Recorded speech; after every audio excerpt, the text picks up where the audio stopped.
Bonsoir à toutes et à tous, ravi de vous retrouver pour une nouvelle émission Accès Direct, votre rendez-vous quotidien avec l'actualité et l'information en Savoie-Mont-Blanc sur votre chaîne préférée.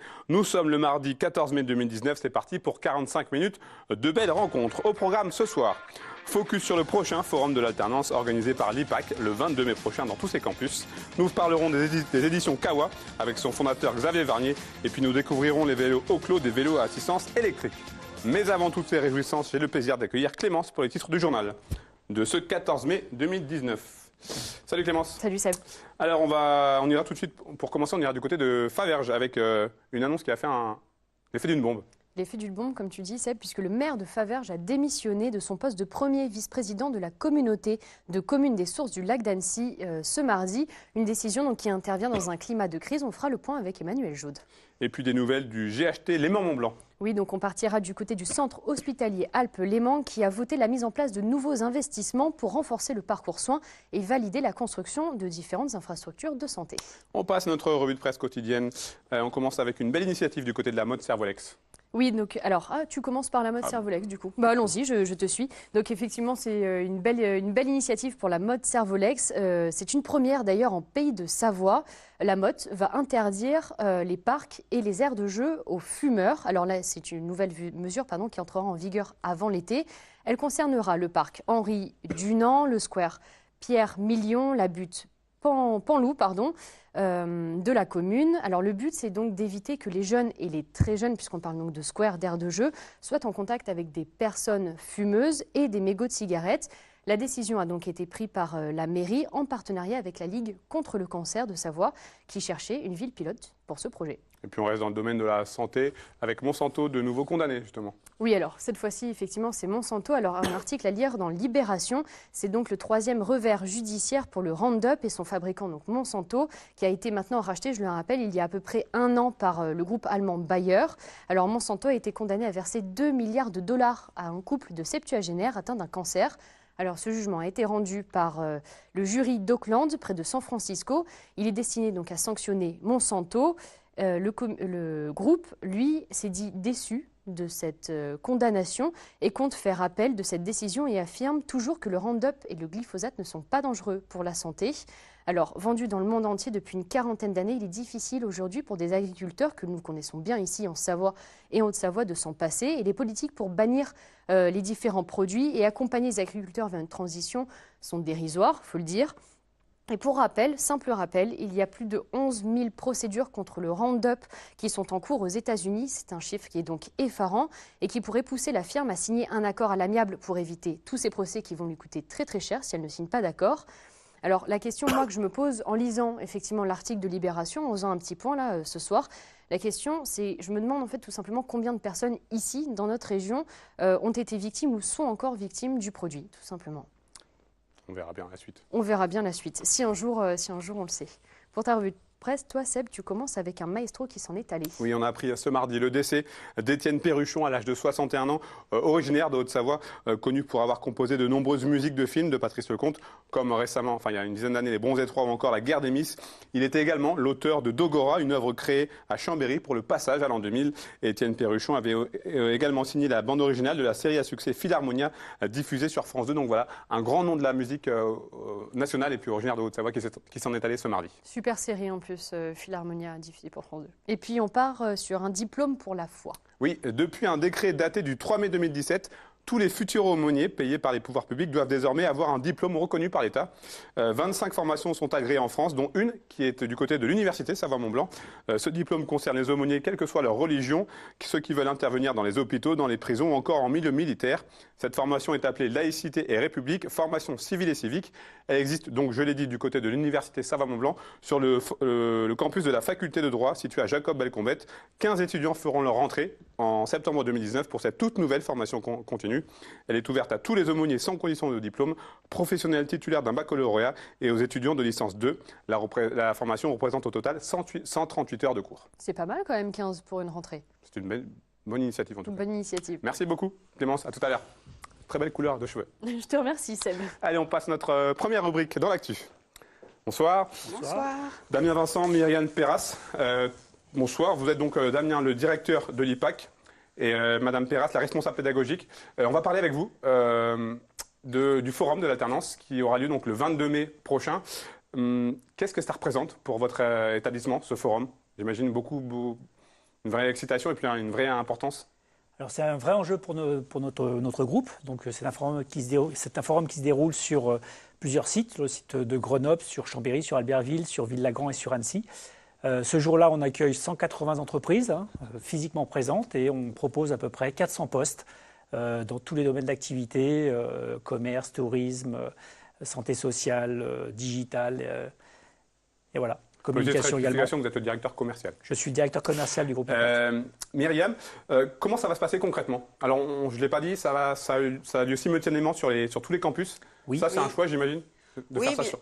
Bien sûr, ça donne une visibilité globale de l'événement. C'est un enjeu aussi pour nos étudiants qui sont en recherche d'une formation professionnelle. C'est même obligatoire pour la validation de leur titre certifié par l'État, de titre RNCP. C'est simplement la rencontre entre des professionnels et des étudiants qui vont échanger et qui, espérons-le, va matcher pour la plupart d'entre eux. Oui, c'est un enjeu. Est-ce qu'on peut dire que l'alternance fait partie de l'ADN du groupe IPAC? Alors ça fait partie vraiment de l'ADN puisque notre slogan c'est apprendre et entreprendre. Donc depuis 35 ans, le groupe IPAC est très présent sur les pays de Savoie, donc à travers beaucoup de sites. Et puis on est également partenaire d'environ 1100-1150 entreprises qui nous font confiance toute l'année et dans lesquelles on propose des étudiants qui vont pouvoir poursuivre des cursus, soit en contrat d'apprentissage, soit en contrat de professionnalisation. Alors, à qui s'adresse ce forum très précisément? Alors, ce forum s'adresse à nos étudiants de bachelor 3e année, ceux qui ont suivi un cursus bachelor open en 3 ans ou bachelor, pour très peu d'entre eux, bachelor affaires internationales, et bien sûr au cycle MBA, mais aussi aux étudiants en BTS qui cherchent une alternance pour leur formation en 2 ans. 400... Alors oui, il faut savoir également que tous les étudiants qui vont être titulaires d'un baccalauréat aujourd'hui, qui sont potentiellement sur Parcoursup, puisqu'on sait que le 15 mai, donc d'ici demain, il y aura beaucoup d'affectations, il y aura beaucoup de personnes qui seront satisfaites. Beaucoup de déçus. Et également beaucoup de déçus. Donc c'est également une opportunité à travers la journée des portes ouvertes qu'on organise samedi 18 mai, de venir voir et puis également de se confronter et de savoir si l'alternance c'est fait pour eux. Donc il faut savoir que c'est un forum qui s'adresse également à tous les étudiants bacheliers qui souhaitent poursuivre leurs études sur un BTS ou sur un bachelor et qui souhaitent suivre ces études en alternance. Alors 400 entreprises qui seront présentes, tout secteur confondu j'imagine? Alors tout secteur confondu. Et ces entreprises peuvent accueillir des étudiants de Bac+1 jusqu'à Bac+5. Ce que je disais tout à l'heure, secteur du commerce, du tourisme, des affaires, de la comptabilité, de la gestion, de la finance, mais également du digital, des affaires internationales. Donc le groupe IPAC est très large en termes d'offres de formation. Et puis les entreprises nous suivent beaucoup, parce que sans elles, globalement, on fonctionnerait beaucoup moins bien et elles nous font confiance et on leur fait également énormément confiance. De ce que vous savez, est-ce qu'il y a des domaines qui recrutent plus que d'autres, des alternants?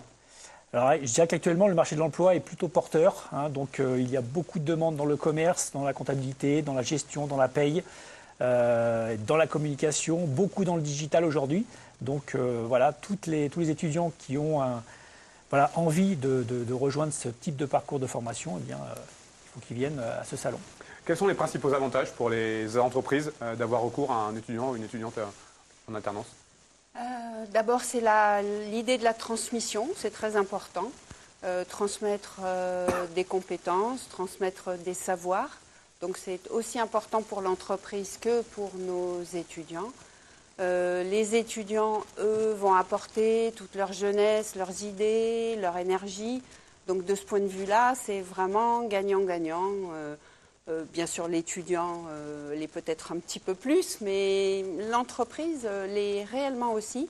Et ils sont vraiment friands de toute cette énergie, de toutes ces idées qu'ils peuvent avoir. J'imagine que ça les prépare pour leur future vie professionnelle. Ce premier, Alors c'est un premier pas, premier pas dans le monde professionnel. Et il faut savoir qu'il y a 79% d'étudiants qui sont recrutés à la fin de cette alternance dans les entreprises. Certains passent même également une 3e année, une 4e année, voire une 5e année.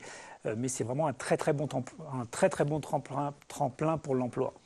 Comment se porte la filière de l'alternance en France et plus particulièrement ici dans nos régions? Alors je dirais qu'en France, on a une réforme qui date du 1er janvier 2019 et la réforme d'alternance se porte très très bien puisqu'aujourd'hui, beaucoup d'entreprises recrutent en alternance. Et puis, je dirais que c'est une volonté également européenne. Nos voisins allemands travaillent beaucoup sur le principe de l'alternance. Et puis aujourd'hui, c'est la tendance. Ça veut dire que tous les métiers quasiment peuvent se concevoir en alternance, du CAP jusqu'au Master 2. C'est une filière qui a bonne presse aujourd'hui? Ah oui. Notamment au niveau des étudiants. Est-ce que peut-être que les choses ont changé? Est-ce que c'était un petit peu pas mal vu, mais quelques a priori il y a quelques années? Alors, il y avait peut-être quelques a priori. Aujourd'hui, les mentalités changent. Il y a une très grosse évolution et sociologiquement, nos étudiants changent également.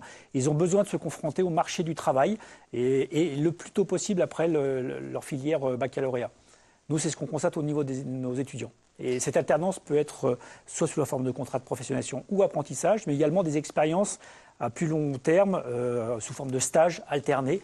Donc il y a beaucoup de possibilités qui sont données aux étudiants. Vous gardez des nouvelles des anciens étudiants de l'IPAC qui sont passés par une alternance et qui maintenant volent de leurs propres ailes? Bien sûr, on garde toujours des liens. Alors soit pour des petites anecdotes, ils ont perdu la photocopie de leur diplôme du bac, mais beaucoup plus sérieusement, ils reviennent vers nous, soit en tant qu'intervenants, soit parce qu'ils ont créé leur entreprise, soit parce qu'ils travaillent dans une entreprise et qu'ils ont besoin d'un alternant. Donc on a un réseau d'alumni aussi qui nous permet de garder contact avec tous nos anciens étudiants. Et c'est une vraie force, un vrai réseau qui maintient des liens pendant longtemps. On rappelle la date et les lieux donc, de ce forum de l'alternance. Alors les lieux, Grenoble, Chambéry, Albertville, Annecy et Ville-Lagrand. Le 22 mai, donc on attend un maximum d'étudiants. Et on accueillera à bras ouverts toutes nos entreprises. Et un rappel également, nos journées portes ouvertes, samedi 18, pour toutes les personnes qui sont déçues ou potentiellement déçues de Parcoursup. Merci beaucoup, merci à vous deux. Merci. À bientôt. Allez, on enchaîne avec notre rubrique, le choix de la rédac. Et j'accueille ce soir Monsieur Xavier Varnier. Bonsoir. Bonsoir. Alors, on vous connaît forcément en tant qu'organisateur des sommets du digital, mais avant tout, vous êtes le fondateur des éditions Kawa. À la base, c'est mon vrai métier. C'est mon vrai métier. Qu'est-ce que c'est tout simplement que ces éditions, les éditions Kawa? Alors, les éditions Kawa, ça existe donc depuis une dizaine d'années et c'est une maison d'édition, on va dire, sur deux segments. Un segment grand public, donc avec des livres qui peuvent traiter à la fois du développement personnel, de maladies comme le cancer, des livres thérapie avec des gens qui ont des histoires à raconter, quelques romans. Mais aussi, essentiellement, c'était à la base la création, et c'est pour ça qu'il y a un lien avec les sommets du digital. On était sur une gamme de livres sur l'innovation, le marketing et le digital. Ouais. Qu'est-ce qui vous a poussé à vous lancer il y a maintenant une dizaine d'années dans cette aventure? En fait, moi, j'ai toujours été dans l'édition. Alors, j'ai bientôt avoir 50 ans, donc ça commence à faire. Et j'ai toujours été dans l'édition. Et c'est vrai que à l'époque, j'étais passionné par justement ce nouveau monde qui se découvrait à nous sur l'innovation, le marketing et le digital. Et je trouvais qu'à l'époque, je ne vais pas dire qu'aujourd'hui c'est la même chose, les maisons d'édition étaient un petit peu frileuses sur ces livres-là. Et surtout, c'était des livres qui n'étaient pas forcément concrets, qui étaient des livres très théoriques.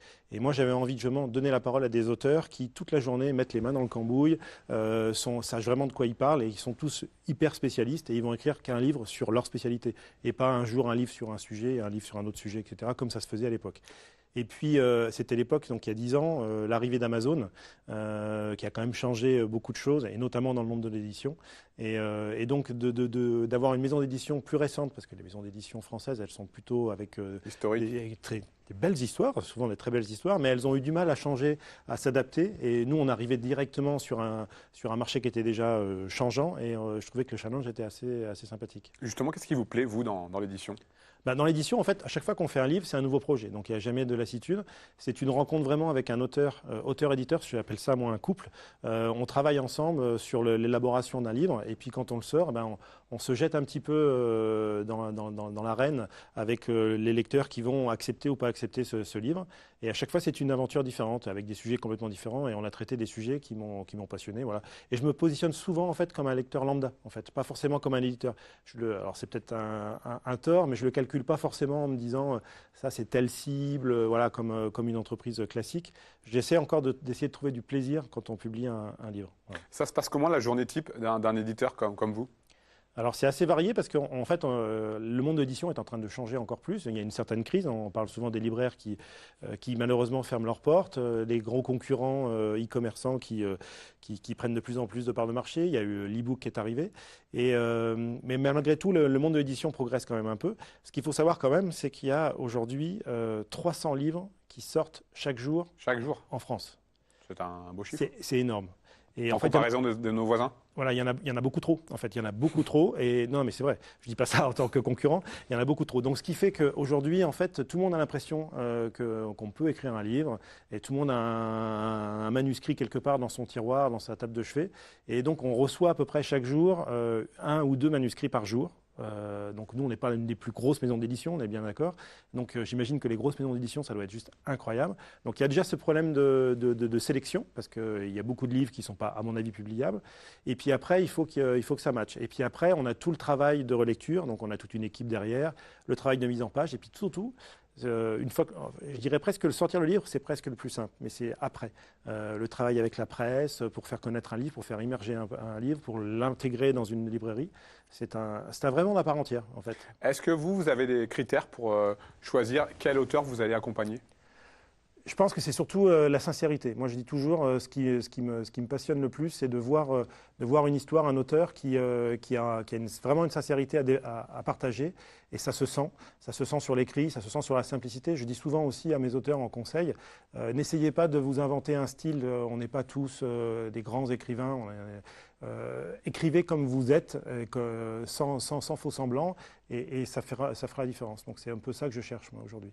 Alors votre slogan, c'est les éditions Kawa, l'éditeur est différent. En quoi êtes-vous différent des autres ? Alors différent parce qu'on est plus jeune que les autres, donc du coup on a une certaine agilité. On est capable de sortir un livre très rapidement, ce que les maisons d'édition traditionnelles n'arrivent pas à faire. C'est-à-dire que, en gros, notre record, c'est une semaine entre le moment où on a rencontré l'auteur la première fois et le moment où le premier livre était en librairie. Une semaine. Donc c'est juste presque un vrai record. Et puis on le travaille différemment, c'est-à-dire que on a arrêté, par exemple, sans rentrer dans les détails parce que c'est un monde qui est un peu complexe. Il y a des diffuseurs, par exemple, c'est ceux qui font en gros la commercialisation des livres, qui vont chez les libraires pour vendre les livres et les accepter, parce que comme je vous disais, il y a 300 livres qui sortent par jour, donc c'est impossible qu'ils soient en rayon. Donc il y en a quelques-uns. Avant, j'avais des diffuseurs, et en fait, on a arrêté ça, et on fait notre propre diffusion. Donc en fait, on a un lien très fort avec certains libraires, avec qui on explique la genèse du bouquin, et si ça lui plaît, il le prend. Voilà, et on fait beaucoup de... On est aussi sur le côté moderne, c'est ce qui fait un peu notre différence, c'est-à-dire qu'on a été un des premiers éditeurs français à accepter ce qu'on appelle le POD, donc le Print on Demand d'Amazon. Donc toujours Amazon, on en parle souvent, mais c'est vrai que c'est quand même le mastodonte qui innove. Et par exemple, le Print on Demand d'Amazon, ce qui est assez formidable, c'est que nos livres, donc fabriqués localement, sont vendus partout dans le monde, sur Amazon, et sont imprimés par leurs soins. C'est-à-dire qu'en gros, un New-Yorkais qui va commander le matin de très bonne heure, en se levant, un bouquin Kawa, il va sur le site amazon.com, non pas .fr, il y aura le livre en stock. En fait, officiellement, il est en stock, mais il n'est pas vraiment en stock. Ils vont l'imprimer et ils vont le livrer le lendemain au plus tard. Donc c'est juste assez magique. Ils l'auront imprimé entre-temps. Voilà. Donc ça, nous, on fait partie des éditeurs qui ont été sur tout ce qui est... Dès qu'il y a une innovation, on y va, en fait. Voilà. On se trompe un peu, mais on y va. Dernière chose, une de vos dernières parutions est un livre de témoignage très touchant, celui de Céline Audebout, du masculin au féminin. Oui. On a pu voir quelques images. Oui, effectivement, il va y avoir un gros reportage sur TF1 de 90 minutes qui va lui être consacré. C'est une histoire formidable d'un homme qui a attendu plus de 50 années pour assumer sa différence et passer le pas de l'opération, de s'affirmer en tant que femme. Et elle raconte, parce que maintenant c'est elle, Céline raconte dans son livre, c'est très touchant, toute la genèse de ça, avec justement une vraie sincérité et puis en toute transparence. Et voilà, ça c'est des livres qu'on adore parce que il se passe quelque chose. Quand on lit ce livre-là, il se passe quelque chose. Voilà. Merci beaucoup, Xavier Varnier. À bientôt. À bientôt. Allez, on passe à notre troisième et dernière rubrique, la rubrique Bonne idée. Et j'accueille deux Bruno pour le prix d'un. Bruno Guittard et Bruno Chériot de la société Oclo. Bonjour. Tout simplement, bonjour. Alors, vous deviez venir avec un vélo, mais on a fait des tests qui sont un petit peu trop... Ça prenait tout le champ. Oclo, qu'est-ce que c'est ? Oclo, c'est un vélo qui est destiné à remplacer la voiture au quotidien. Donc c'est un vélo qui est à l'intermédiaire entre le vélo de ville et les gros vélos cargo pour transporter des courses, transporter 1 ou 2 enfants, le chien, etc. Avec un vélo assez compact et qui s'utilise comme un vélo, quoi. Pas plus compliqué. Alors vous avez donc choisi de surfer sur une dynamique, sur une vague qui marche, hein, avec le vélo à assistance électrique. Alors on le propose avec assistance électrique, mais il est sans. aussi disponible sans. Il se trouve que le vélo à assistance électrique en ce moment a vraiment le vent en poupe, mais voilà, c'est plus en fonction des usages des uns et des autres que le choix se fait. Voilà. Après, c'est vrai que sur les dernières années, la croissance du vélo électrique est vraiment très très forte, donc on a la chance d'arriver au bon moment, on va dire, sur le marché. Ouais. Comment est-ce que vous avez eu l'idée de vous lancer dans ce projet? J'imagine qu'il y a une histoire de vie qui doit être derrière ça. Bon, l'idée, c'est un besoin, hein, à la base. On a un enfant, on le met sur un porte-bébé pour les balades, pour se déplacer le week-end ou pour les emmener à l'école, pour l'emmener à l'école. Et puis quand le deuxième arrive, tout à coup, on est un peu coincé. Voilà, on sait pas où le mettre sur le vélo. On commence à regarder sur Internet. Il y a des très gros vélos, il y a une remorque, des choses qui sont... C'est plus le monde du vélo après. Que ce soit du gros vélo cargo ou un vélo plus une remorque, c'est tout de suite plus compliqué, un peu plus de logistique. Nous, la volonté, c'était vraiment de transporter 2 enfants pour les quelques centaines de mètres pour les amener à l'école ou voire 1 kilomètre ou 2. Alors on voit ces vélos à l'image. Gros point positif, ce sont des vélos qui sont personnalisables. Oui, alors au niveau des options, des accessoires, puisque là on parle d'enfants, on peut aussi transporter son chien devant. Donc si on a le chien, on n'a pas besoin du siège bébé avec la ceinture de sécurité. Si on a juste des courses à transporter, on peut prendre un rain cover à l'avant pour protéger les courses si jamais il pleut. Donc voilà, il y a tout un jeu d'options et d'accessoires qui permettent vraiment d'adapter le vélo à son besoin. On peut dire que vous êtes une alternative notamment au triporteur qui peut transporter en plus grande quantité mais qui est beaucoup plus encombrant. Oui, c'est exactement ça. C'est-à-dire qu'il y a les biporteurs et les triporteurs qui ont une capacité d'emport vraiment très importante, mais qui offrent beaucoup de freins aussi, qui vont être l'encombrement. Si on habite en appartement, par exemple, c'est compliqué. Il y a un frein aussi en termes financiers, parce que c'est des vélos qui sont souvent très chers. Et en termes de maniabilité, certaines personnes ne se sentent pas de conduire des vélos aussi gros. Donc nous, on est plus sur la base d'un vélo de ville plus, plutôt que sur un gros triporteur ou biporteur. Voilà. Donc c'est vraiment une alternative qu'on offre. Justement, au niveau des prix, où se situe la grille tarifaire? Alors nous, sur du vélo classique sans assistance électrique, on est entre 1330 et 1400 euros, hors accessoires. Hein. Et après, sur du vélo électrique, on tourne autour de 2005. Quand je dis hors accessoires, donc c'est hors siège enfant, hors canopie pour protéger les enfants de la pluie. Après, sur du vélo électrique, le panier moyen, on va dire, ça tourne autour de 2800 euros. D'où il vient ce nom Oclo, j'ai l'impression qu'il y a une certaine résonance scandinave quand on voit avec ce petit tréma là. Exactement, c'est vraiment un clin d'œil au pays scandinave. Parce qu'on sait que là-bas c'est très développé. C'est ça, et c'est à la base issu du mot folklo, qui est entre copains, c'était notre vélo folklo. Et le mot folklo, il est à la fois, il est porteur de sens, quoi. C'est à la fois populaire et original. Donc c'est un mot qui nous a bien plu. Et donc voilà, on a formé le mot Oclo, qui en plus ressemble à un vélo avec une roue devant, une roue derrière. Alors vos vélos sont assemblés en Haute-Savoie, du côté de Chavano. J'imagine que c'est une vraie fierté ça, de pouvoir assurer cette garantie. Oui, bien sûr, ça fait partie aussi des piliers du projet. Il y a le côté écologique de proposer un vélo pour les trajets du quotidien. Il y a aussi un projet social et on va dire sociétal, dans le sens où on veut favoriser l'emploi en France, le Made in France. Donc on assemble les vélos en France. Il y a des pièces qui sont faites spécifiquement pour nos vélos qui sont aussi faites en France. Voilà, et on a combiné ça avec des pièces qui viennent aussi d'Europe et puis aussi d'Asie, parce que dans le monde du vélo, c'est difficile de J'ai vu sur votre site sans une carte assez sympa avec voilà. les différents drapeaux là. Et donc on essaie de proposer un compromis, on va dire, entre du Made in France, il a vraiment assemblé en France, des pièces qui sont faites en France, et puis en même temps sans atteindre des tarifs qui seraient exorbitants et dissuasifs pour certaines parties de la population. Donc voilà. Comment se passe l'aventure Oclo pour le moment? Est-ce que vous êtes satisfait? C'est une aventure qui est passionnante, hein, de toute façon. Créer son entreprise, créer un produit, créer la marque pour vendre ce produit, c'est une aventure qui est extra.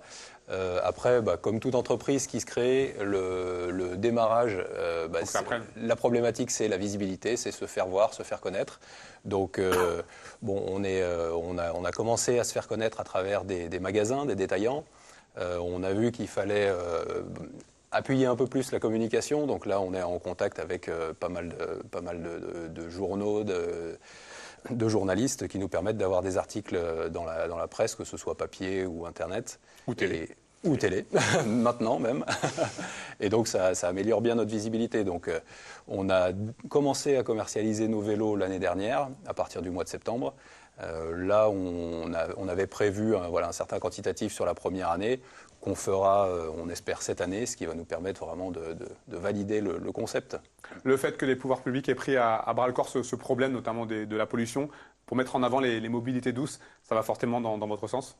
Oui, bien sûr. En fait, c'est tout le marché du vélo qui est tiré vers le haut, qui a tendance un peu à migrer du vélo loisir, considéré comme un objet de loisir, et puis le vélo performance, qui devient maintenant un objet du quotidien utilitaire. Voilà, avec des vélos comme ceci, on ne cherche plus le vélo pour l'objet en lui-même, mais vraiment pour son usage, ce qu'il offre en termes d'usage. Merci beaucoup, messieurs. Merci à vous. À Oclo. À bientôt. À bientôt. Allez, Clément, c'est de retour pour le rappel des titres de ce journal du 14 mai. On va commencer avec un départ qui va faire du bruit du côté de Faverges. Et oui, exactement. Le maire de Faverges a démissionné de son poste de premier vice-président de la communauté de communes des Sources du lac d'Annecy. On va faire le point dans le journal. Et puis on parlera du centre hospitalier Alpes-Léman. Oui, centre hospitalier Alpes-Léman qui a donc voté la mise en place de nouveaux investissements pour renforcer les parcours de soins et valider également la construction de différentes infrastructures. Merci beaucoup Clément, on se retrouve dans quelques minutes pour le journal préparé par toute la rédaction. Ne zappez pas.